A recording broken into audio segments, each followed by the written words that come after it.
Hello everyone, আমি নিবেদিতা। আমার একটি নতুন ব্লগে এবং আমার চ্যানেল লাভলি লাইফ উইথ নিবেদিতাতে আপনাদের সকলকে স্বাগত।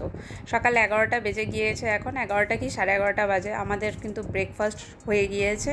মেঘা ব্রেকফাস্টের পরেও এক রাউন্ড পড়তে বসেছে। আসলে ওর অনেকগুলো হোম টাস্ক দিয়েছে স্কুল থেকে, সেগুলোই করছে ধীরে ধীরে। তো সেটাই এই দুপুরবেলাটা করে। সকালবেলাই আমরা উঠেছি, উঠে ওর পড়াশোনা যেটুকু করার করেছে, তারপরে ব্রেকফাস্ট করে এই যে আবার পড়তে বসেছে। আর এদিকে আমি বসেছি ঘর দুয়ার গুছাতে। যে বইপত্রগুলো ছড়িয়ে ছিটিয়ে সকালে রেখে গেছে আর গুছাইনি তাড়াহুড়োতে, সেইটাই গুছিয়ে দিলাম। এতগুলো আয়রন নিয়ে বসলাম যে হ্যাঁ আয়রন করব। তারপরেই দেখলাম যে নাই, ছোটোখাটো এই যে দুধ খাওয়ার চা খাওয়ার বাসনগুলো রয়েছে, এগুলোকেও একটু ধুয়ে দিতে হয়। কারণ আমাদের মেয়ের যিনি, উনি কাজ করে চলে গেছেন, তারপরে আমার খেয়াল হয়েছে। আর তাছাড়াও সত্যি বলতে কি, এই অনেক ছোটোখাটো এইসব এই থালা বাটি গ্লাস যেগুলো থাকে, অনেক কিছু এই ছোটোখাটো জিনিসগুলো, তারপরে যেমন ব্রেকফাস্টের থালা অনেক সময় আমরা নিজেরা ধুয়ে নিই। তার কারণ এমনি অনেক বাসন থাকে আর অত প্রেশার দিতে ভালো লাগে না। যাই হোক, এই যে কাপটা দেখতে পাচ্ছেন, এটা এনেছি সেই এক্সপোর থেকে। যেদিন ওই বইটা কিনেছি, সাথে এই কাপটাও কিনেছি। ওর যে দুধ খাওয়ার কাপ ছিল সেটা ভেঙে গিয়েছে, মার হাত থেকে পড়ে ভেঙে গিয়েছে, তো এটা এনে দিয়েছি। কেমন হয়েছে কাপটা জানাবেন। এটা একটু অন্য টাইপের, সেই মাগ মতো একটা শেপ আর কি। তো ওই যখন ওই কাজটা করছি, তখন একটা ফোন এলো যে তাড়াতাড়ি চলে আসুন ক্লাবে।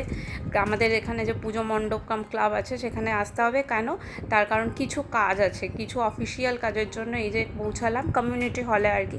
কত লোক দেখুন, আমাদের পাড়ার, পাশের পাড়ার, তারপরে আরেক পাড়ার সবাই মিলে এই জায়গায়। আমিও বসে বসে ওয়েট করছি। অনেক কাগজপত্র নিয়ে যাইনি, সেটা আবার নিয়ে গেলাম, নিয়ে এলাম। আর এই পাশেই ভদ্রমহিলা আমাকে বলছিলেন যে ওনার কিছু প্রবলেম হয়েছে কাগজপত্রে। তো আমি বললাম যে আমাকে না বলে একটু ওনাদের বলুন, হয়ে যাবে। তো বাড়ি এসে দেখলাম মা চিকেন বিরিয়ানি বানিয়েছে, আর শক্তি ছিল না, একেবারে ঢুকেই খেয়ে দিয়ে ঘুমিয়ে পড়েছি। একেবারে সন্ধেবেলা ঘুম থেকে উঠেছি, দেখি মা আবার ফুচকাও বানিয়েছে। ফুচকা মানে আমাদের এই পাঁপড় ফুচকাগুলো প্যাকেটে পাওয়া যায়, সেটা তেলে দিলে সেই তেলে একদম গোল গোল হয়ে ফুলে ওঠে।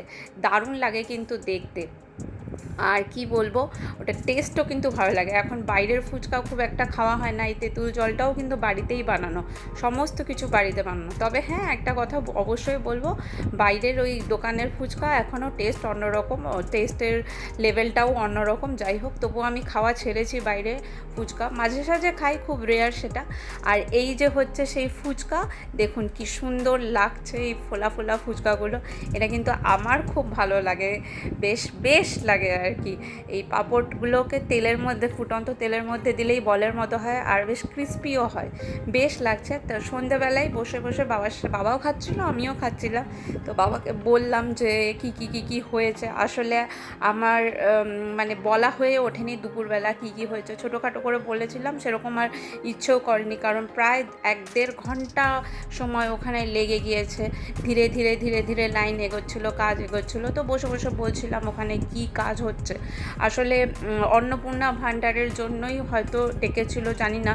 কাগজপত্র তো দেখতে চাইলো, দেখালাম। তো এবার দেখা যাক কী জন্য কি।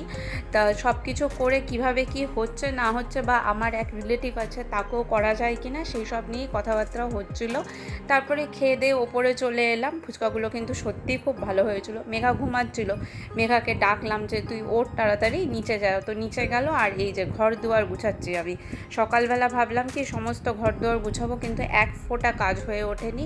এই ঘর গুছালাম, পাশের ঘর গুছালাম, স্টাডি রুমটা গুছালাম, সব কিছু সুন্দর করে গুছিয়ে নিয়ে তারপরে বিছানাপত্র ঝেড়ে ঝুড়ে একদম পরিষ্কার করেছি। সারা দিন কোনো কাজ হয়নি, কাজ করব ভাবলাম, কিন্তু আর পেরে উঠলাম না। যাই হোক, ধীরে ধীরে ধীরে ধীরে অনেকক্ষণ ধরেই এই কাজগুলো করলাম, কারণ অনেক কাজ পড়েছিল।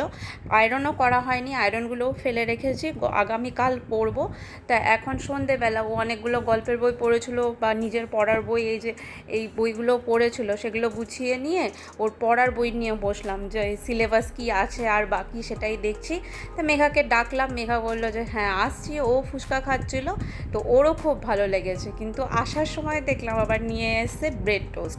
সেই শিয়ালদা স্টেশনে যেরকম পাওয়া যেত না, চিনির মধ্যে একদম বাটার ব্রেডটাকে একদম চুবিয়ে দেয়, ঠিক সেই রকম করে। সেইটা ওর খুব পছন্দের, তো সেটা বানিয়ে আনলো। তারপরেই খেতে খেতে এই কতগুলো কোশ্চেন লিখে দিলাম, ও পড়ছিল।